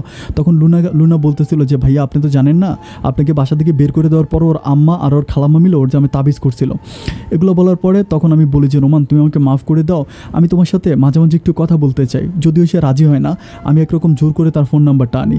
এরপর থেকে আমি তার সাথে কন্টিনিউ কথা বলি, আমাদের মাঝে একটা কঠিন সম্পর্ক হয়ে যায়। আগে যেমন আমি রোমানের সাথে 1 মিনিট কথা না বলে থাকতে পারতাম না, ঠিক এখন আমি রোমানের সাথে সে আগের মতোই কথা বলি। কথা বলতে বলতে দুজনের মাঝে খুবই গভীর একটা সম্পর্কের সৃষ্টি হয়। তখন আমি না পারতেছি আমার শ্বশুরবাড়ি ঠিক রাখতে, না পারতেছি আমি রোমানকে ঠিক রাখতে। আমি একটা দ্বিধাদ্বন্দ্বের ভিতর পড়ে যাই। এরকম করতে করতে খবরগুলো কীভাবে যেন আমার স্বামীর কানে পৌঁছে যায়, আমার স্বামী শহীদের কানে পৌঁছে যায়। শহীদ যখন ঘটনাগুলো জানতে পারে, শহীদ আমার মোবাইল চেক করে কল লিস্ট ওর নাম্বার পায়, সব কিছু পাওয়ার পরে শহীদ মানে ভীষণভাবে খেপে যায়। আচ্ছা আমি একটা ব্যাপার ওখানে বলতে ভুলে গেছিলাম, এটা হচ্ছে আমার মা যখন চলে যায় যায় তখন কিন্তু আমার ভাইয়া বলেছিল যে আমাদের যে 8তলা বাড়িটা আছে এই বাড়িটা আমাদের লাগবে না, মানে আমার ভাইয়া লাগবে না। আমার হচ্ছে মা তখন, আমার ভাইয়া তখন আমার আব্বা আম্মারে কইলো যে বাড়িটা তুমি ওর নামে লিখে দাও। তখন কিন্তু আমার আব্বা আম্মা যাওয়ার সময় আমাদের এই বাড়িটা আমার নামে দিয়ে গেছিলো, বাট এটা তখন কিন্তু আমার মাথায় ছিল না, মানে এই জিনিসটা আমার কমপ্লিটলি মাথায় ছিল না, বিকজ আমার বিয়ের সময় আমি সম্পূর্ণ পাগলই ছিলাম। বাড়িটা সম্পূর্ণ আব্বা আম্মা আমার নামে লিখে দেয়। এরপরে এই ব্যাপারগুলো যখন আমার মানে ও জানতে পারে, ও জানার পর ও আমাকে মারে, সেদিন ও আমার গায়ে হাত তোলে, মানে প্রচুর পরিমাণ হাত তোলে, এবং ও আমার শাশুড়ির কাছে এই ব্যাপারগুলো বলে। আমার শাশুড়ির কাছে বলার পর আমার শাশুড়ি আমাকে জিজ্ঞেস করতেছে যে কিরে এই কথাগুলো কি সত্যি? আমি বলি সত্যি তো। তো আমাকে বলতেছে যে তুই কী চাইতেছিস আমার একটু কত। আমি বললাম যে আমি কি চাইতেছি এটা জানার আগে তুমি আমারে বলো যে তুমি কি চাইতে আসো। তখন সে আমারে বলে যে আমি চাই না যে তোর আব্বা আম্মার কাছে আমি বিচারগুলো দেই, তোর আব্বা আম্মা আসুক, তোর কথাগুলো শুনুক। আমি তখন বলতেছি আব্বা আম্মা জানুক, জানলে প্রবলেম কি, তাদেরকে জানতে দাও, তারা জানলে কি হবে, তুমি আমার সাথে এগুলো করছো তারা জানতে পারবে না। একটা পর্যায়ে খালাম্মা কী করে, আমার আব্বা আম্মাকে ফোন করে আমার এই সব কথাগুলো বলে দেয়। বলে দেওয়ার পর আব্বা আম্মা আমাকে ফোন করে বুঝায়, তারা কান্নাকাটি করে যে মা যা হবার তা তো হয়ে গেছে, তাবিজ করে হোক তুমান করে হোক যেভাবে হোক তোর তো বিয়ে হয়েছে, এখন বিয়ে হয়ে যাবার পরে তুই এই ধরনের পাগলামিগুলো করিস না, মা না ভালো লক্ষ্মী মা এরকম করে না। আমার মা আমাকে বুঝায়, কিন্তু আমার মন থেকে আমি ওকে ভুলতে পারতেছি না। আমার এখনও মনের ভিতরে ওকে নিয়েই আমি মানে ওকে নিয়েই আমার সব কিছু চিন্তা ভাবনা। আমি সবসময় হচ্ছে এখন ওর সাথে ফোনে কথা বলি। এভাবে যেতে যেতে ঘটনাগুলো আমার শ্বশুর শাশুড়ি থেকে শুরু করে মোটামুটি আস্তে আস্তে ছড়াইতে আসে। তখন আমি আমার একটা প্ল্যানিং করি, আমি ওর সাথে প্ল্যানিং করি, মানে রোমানের সাথে প্ল্যানিং করি যে আমার যে ছেলে আছে তানিম, আমি তানিমকে নিয়ে রোমানের কাছে চলে যাব শহীদকে ডিভোর্স করে। তখন আমি রোমানের সাথে থাকবো, রোমান আমাকে তার ঘরে রাখবে, ওরকমভাবে হচ্ছে আমাদের কথাবার্তাগুলো হয়। বাট এই কথাবার্তাগুলো কীভাবে জানি আমার সাথে রোমানের যত কথাই হয় সব কথাগুলো না শহীদের কানে চলে যায়। আমি বুঝতে পারিনি যে শহীদ এই ব্যাপারগুলো কীভাবে জানতে পারে। যাই হোক, একটা পর্যায়ে শহীদ সব কিছু জানতে পারে। জানার পরে শহীদ আবারও আগের মতো আমার গায়ে হাত তোলে, আমার উপরে টর্চারিং করে। এভাবে অনেক দিন যাওয়ার পরে আমি দেখলাম যে একদিন আমার শাশুড়ির সাথে আমার প্রচণ্ড রকম ঝগড়া হয়। ঝগড়া হওয়ার পরে আমার হাতে হচ্ছে একটা ডালিমের মানে আপনার যারা পিঠা বানানোর জন্য যেই ব্যবহার করা হয় লাঠির মতো, আমি কী করি ওই ঢোনাটা দিয়ে তার মাথায় একটা বাড়ি মেরে, আমার শাশুড়ির মাথায় বাড়ি মেলে তার মাথা ফেটে যায়। অ্যান্ড তখনকার পর থেকে আমার শাশুড়ি আর আমার সাথে কথা বলে না, মানে তখন যে আমি যে তার বোনের মেয়ে এটা মানে কোনো রকম কিছুই নাই। আমি তখন শহীদের সাথেও কথা বলি না, আমার শাশুড়ির সাথেও কথা বলি না। এইভাবে অনেক দিন যাওয়ার পরে আচ্ছা এরই মাঝে আমি আরেকটি ব্যাপার মানে বলতে ভুলে গেছিলাম। ওনাদের বাসায় কিন্তু একটা মেয়ে আছে, মানে আমার একটা ননদ আছে, ননদের নাম হচ্ছে রত্না কিন্তু আমাকে অনেক ভালোবাসে। মানে রত্না আমার পক্ষে, রত্না আমার যত কিছু হোক রত্না আমাকে সব কিছু বলে দেয়, মানে রত্না আমাকে যথেষ্ট বুঝে। অ্যান্ড আমি রত্নার কাছে মাঝে মাঝে আমার দুঃখ সুখের কথাবার্তাগুলো বলি, বাট রোমানের সাথে সম্পর্কের কথা আমি রত্নাকে বলি না। রত্না কিন্তু খুব বড় না, রত্না ক্লাস 8-এ পড়ে, কিন্তু ছোট। এভাবে যেতে যেতে ওরা আমাকে করে আমার শ্বশুরের মানে গ্রামের বাড়ি ছিল রাউজান, আমার রাউজানে তারা আমাকে নিয়ে যায়। রাউজানে একটা বিয়ের কথা বলে তারা আমাকে রাউজানে নিয়ে যায়। রাউজানে নিয়ে যাওয়ার পরে ওদের গ্রামের বাড়িটা একটু মোটামুটি বড় টাইপের, অনেক বড় একটা বাড়ি, মানে বিশাল একটা বাড়ি। এই পাশে একটা দরজা, ওপাশে একটা দরজা, এরকম দুইটা দরজা দুদিকে, বাট দুইটা বাড়ি অনেক সুন্দর। মানে গ্রামের বাড়িগুলো যত সুন্দর হয় না, প্রচণ্ড সুন্দর। ওখানে গিয়ে আমার রোমানের সাথে কথা হয়, আমি রোমানের সাথে সবসময় ফোনে কথা বলি। চলতেছে এভাবে চলতে আমার খালাম্মা ফিল করতে পারে, আমার শাশুড়ি ফিল করতে পারে যে আমি যে কোনো সময় রোমানের সাথে পালায়ে যেতে পারি। এটা আমার খালাম্মার কানে চলেছে। আর আমার খালাম্মা এটাও জানে যে আমাদের যে 8তলা বাড়িটা, এই বাড়িটা আমার নামে লেখা। এভাবে যেতে একদিন হয় কি, আমি ওইখানে 3-4 দিনের মতো থাকি। 3-4 দিন থাকার পরে খালাম্মা করে কি, যে আমার যে ছেলে তানিম একদিন কি করতেছে, যে বৃষ্টি হচ্ছিল, তো আমার খালাম্মা বলতেছিল, আমার স্বামী আমাকে বলতেছিল, শহীদ বলতেছিল যে আমরা ওই রুমে ঘুমাবো, মানে ওই ঘরে ঘুমাবো। ওদের 2টা ঘর, মানে মুখামুখি 2টা ঘর, ওই ঘরে কেউ থাকে না, মানে খালি একটা ঘর। তো আমি বললাম যে আমরা ওই খালি ঘরে কেন ঘুমাবো? ও আমার বলতেছে যে আজকে আমি তোমার সাথে একটু বেশি ফিলিংস করবো। তো তখন কিন্তু বৃষ্টি ছিল, বাট বৃষ্টি থেমে যায়। ও আমাকে বলে যে বৃষ্টির দিনে ওখানে ঘুমাইতে মজা হবে। আমি বলি বৃষ্টি তো থেমে গেছে, এখন তো কোনো বৃষ্টি নেই, আমি কেন ওখানে ঘুমাবো? কিন্তু আমার বলতেছে যে না, আমার ওই ঘরে তোমার সাথে ঘুমাইতে ইচ্ছে করতেছে। আমি তখন বললাম যে দেখো, আমার কোনো রকম ঘুমানোর ইচ্ছা নাই, আর আমি যেখানে আছি এখানেই ভালো আছি। বাট দুইটাই ছিল টিনের ঘর। আপনাদেরকে বলে রাখি, মানে গ্রামের যে সুন্দর টিনের ঘরগুলো হয় না, এরকম টিনের ঘর, এটাও টিনের ঘর, ওইটাও টিনের ঘর। তখন এভাবে যখন আমরা আচ্ছা ঠিক আছে, ও যেহেতু বলতেছে, আমি গেলাম ওই ঘরে গিয়ে আমি ওর সাথে শুইলাম। শোয়ার পরে ও বলতেছে যে তানিমকে দিয়ে আসার জন্য আমাকে বলতেছে যে তুমি তানিমকে দিয়ে আসো। তো আমি বললাম যে তানিমকে কোথায় দিয়ে আসবো? পরে বলছে তুমি তানিমকে দিয়ে আসো, তানিম ওর দাদুর কাছে থাকুক। তখন ও নিজেই কী করে, তানিমকে নিয়ে যখন চলে যাচ্ছিল, মানে তানিমকে নিয়ে ওই ঘরে যায়, ওই ঘরে যাওয়ার পরে আমি দেখলাম যে হঠাৎ করে আমার রুমের ভিতরে আমার ননদ রত্না ঢুকে আমার বলতেছে যে ভাবি তোমার একটা কথা বলি শোনো। আমি বললাম কি কথা? পরে বলতেছে যে আমি পিছন থেকে, মানে ওদের পিছনে একটা দরজা আছে, ও বলে যে এই দরজাটা কিন্তু আমি তোমার জন্য খুলে রাখছি, যদি তুমি ঘরের ভিতরে কোনো প্রবলেম দেখো তুমি এই দরজা খুলে তুমি বেরিয়ে যাবা। আমি বললাম যে দরজা খুলে বেরিয়ে আমি কোথায়, মানে কী হয়েছে আমার বল। ও আমার বলে যে আমি বেশি কিছু বলতে পারবো না, খালি তোমার এটাই বললাম, যদি তুমি ঘরের মধ্যে কোনো প্রবলেম পাও তাহলে তোমার ওই দরজাটা খুলে তুমি বেরিয়ে যাবা। আমি ওটার যে দরজা আসলে ওভাবে দরজা কিন্তু এটা বোঝা যায় না, মানে ওই দরজাটার সামনে হচ্ছে একটা লাইক চাউলের যে মুটকিগুলো হয় না, গ্রামের চাউলের মুটকি দেওয়া, এই মুটকিটা ও বলেছে আমি মুটকিটা সরাই রাখছি দিনের বেলায়, মুটকিটা আমি সরাই রাখছি, তুমি এদিক থেকে বের হইতে পারবা। দরজাটা মানে ছোটো একটা দরজা, তুমি ধাক্কা দিলে এটাতে বেরিয়ে আসা। আমি বললাম যে কী হয়েছে তুমি আমাকে বলো না। আমাকে বলে যে ভাবি আমি যেটা বলছি তুমি সেটা করো, তোমার সাথে আমার পরে কথা হবে। এইভাবে যেতে যেতে একটা পর্যায়ে কী করি, রাতে আমি ঘুমাইতেছি না, কী হয়েছে ও আমার বারবার বলতেছে তুমি ঘুমা।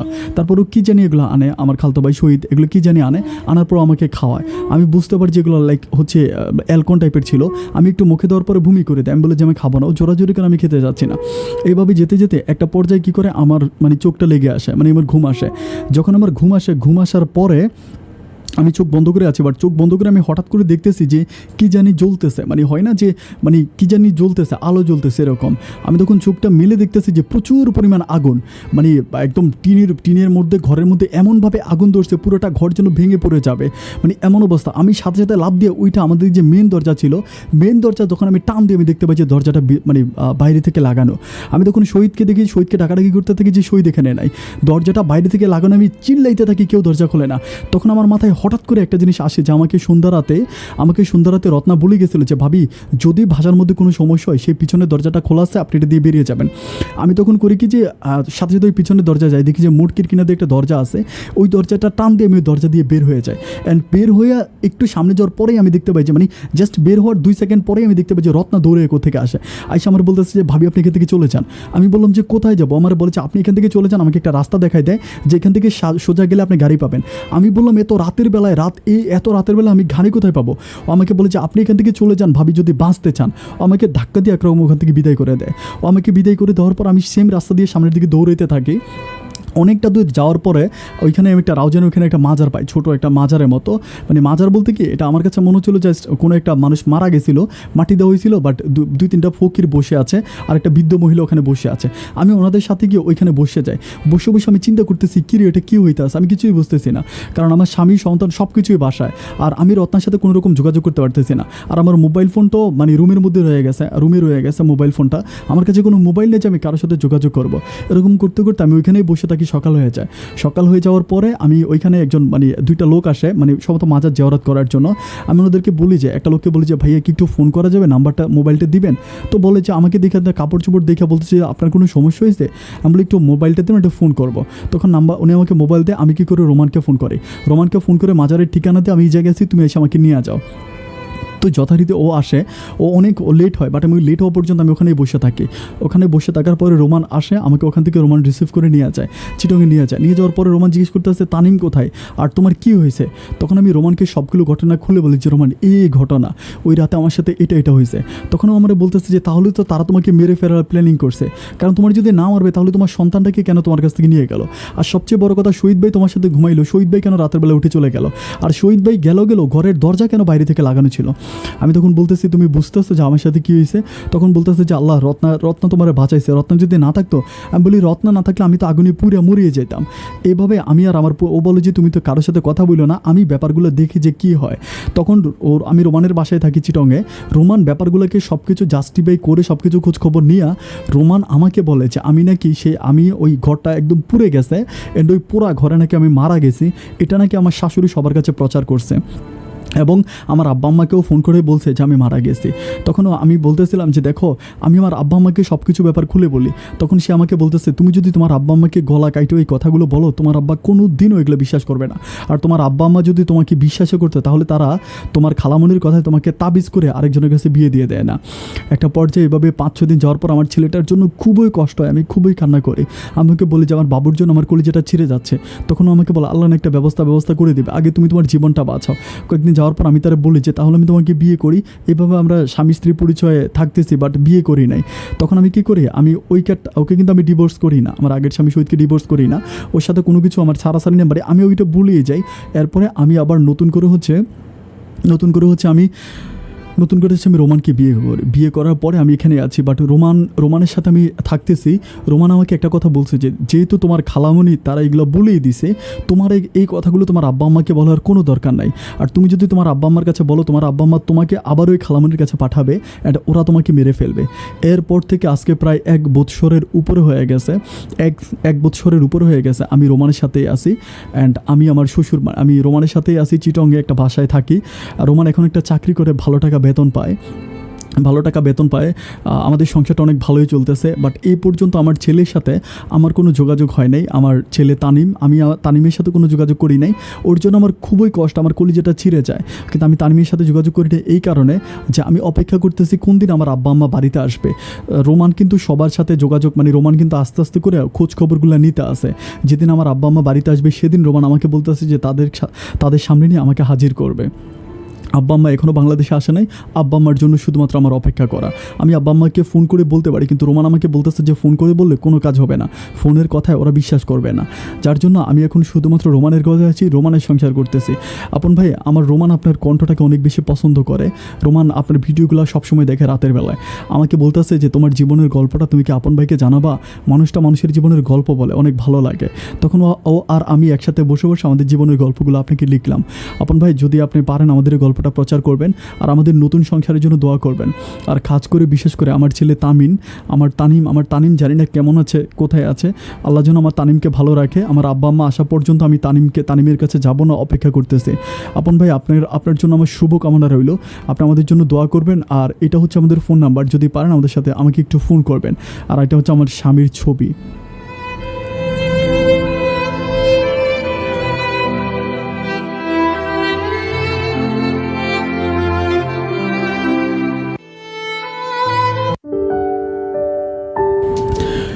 সুপ্রিয় দর্শক শ্রোতা, সবাইকে অনেক বেশি ধন্যবাদ পুরোটা গল্প আমার সাথে খুব মনোযোগ দিয়ে শোনার জন্য। প্রথম কথা হচ্ছে, যদি গল্পের মাঝে আপনি কোনো কিছু না বুঝে থাকেন, আপনি আমাকে কমেন্টস করে লিখতে পারেন, আমি আপনাকে উত্তর দিব। আর আরেকটা কথা হচ্ছে, এই গল্পটার মাঝে কিন্তু অনেক রকম কথাবার্তা ছিল, পারিবারিক আরও অনেক কথা ছিল। আমি সবগুলো কথা কেটে শুধুমাত্র সেভ করে ভালো কথাগুলো, মানে যেগুলো আপনাদেরকে শোনানো যায়, আমি শুধুমাত্র আপনাদেরকে সেই কথাগুলো শুনিয়েছি। ডিয়ার ভিউয়ার্স, ওনার জীবনের গল্পটা উনি আমাকে বলেছে, আমি শুধুমাত্র ওনার কাছ থেকে গল্পটা শোনা আমাকে ইমেল করে পাঠিয়েছে। ওনার সাথে আমার এখনও ফোনে কথা হয়নি, আমাকে ফোন নাম্বার দিয়েছে, ওনার ছবি পাঠিয়েছে, ওনার হাজব্যান্ডের ছবি পাঠিয়েছে। আমি ওনার সাথে কোনো যোগাযোগ করিনি, আমি গল্পটা প্রচার করলাম। আমি বাংলাদেশে থাকি না, বাংলাদেশের বাইরে থাকি। যদি আমি বাংলাদেশের ভিতরে থাকতাম, আমি অবশ্যই এই দম্পতির সাথে দেখা করতাম। আমার অনেক ইচ্ছা যে আমি তাদের সাথে একটু দেখা করব, আমার খুবই ইচ্ছা ছিল।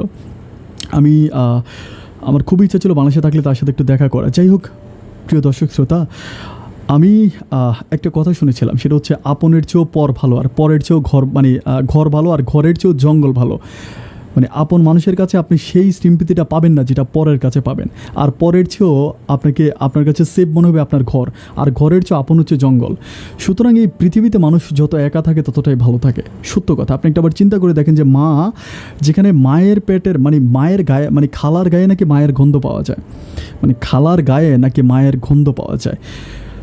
আমি এই গল্পটাকে বিশ্বাস করি ডিয়ার ভিউয়ার্স, কারণ এত লম্বা একটা স্টোরি উনি আমার কাছে মনে হয় 2 দিন ধরে উনি স্টোরিটা লিখেছে। এত বড়, মানে পুরোটা স্টোরি যদি আমি বলতে চাই হয়তো 3-4 ঘন্টা আমি এটা শেষ করতে পারবো না। আমি অর্ধেকের, মানে 3-এর 2 অংশ কেটে শুধু 1 অংশ আপনাদেরকে শুনিয়েছি, তাও এখানে অনেক কিছু আমি বাদ রেখেছি।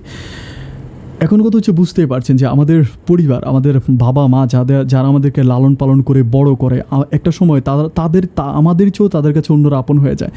যে বাবা মাগুলো আজকে আমার এই বাস্তব জীবনের গল্পটা শুনেছেন, আমি আপনাদের কাছে বরাবর মতো রিকোয়েস্ট করে যাব যে আপনার সন্তানকে আপনি একটু অ্যাটলিস্ট আজকে সাক্ষীর জীবনের গল্পটা শুনে অন্তত আপনি আপনার সন্তানের প্রতি একটু সদয়বান হন। অন্যের কথা বাদ দিয়ে আপনার সন্তান কী বলে, আপনার সন্তানকে বিশ্বাস করেন। দেখেন, আমি সাক্ষী খুবই সারপ্রাইজ হয়ে গেলাম, তার সাথে এত বড় ঘটনা ঘটে গেল, সে তার বাবা মাকে ফোন করতে সাহস পাচ্ছে না, যে তার বাবা মা উল্টা তাকে আবারও তার খালামুনির কাছে পাঠিয়ে দেবে। সে এখন সারা পৃথিবীর কাছে মৃত, মেয়েটা এখন সারা দুনিয়ার কাছে মৃত। শুধু আমি, তারপর হচ্ছে ওর হাজব্যান্ড, সে জানে যে সে জীবিত আছে। যাই হোক ডিয়ার ভিউয়ার্স, যদি আমি তার সাথে কথা বলবো, কথা বলার পরে যদি সম্ভব হয়, যদি সে বলে যে, কারণ এটা যদি কোনো প্রবলেম না হয়ে থাকে, আমি একটা ছবি স্টোরিতে দেওয়ার জন্য চেষ্টা করব। প্রিয় দর্শক শ্রোতা, সব অনেক ভালো থাকবেন, সুস্থ থাকবেন, এই শুভকামনায় আজকের মতো আমি আপন এখানেই বিদায় নিচ্ছি। অন্য কোনো দিন অন্য কারো জীবনের গল্প নিয়ে, জীবনের গল্প এই অনুষ্ঠানে আমি আপন আবারও হাজির হয়ে যাবো। সে পর্যন্ত সবাই ভালো থাকবেন আর সুস্থ থাকবেন। আসসালামু আলাইকুম।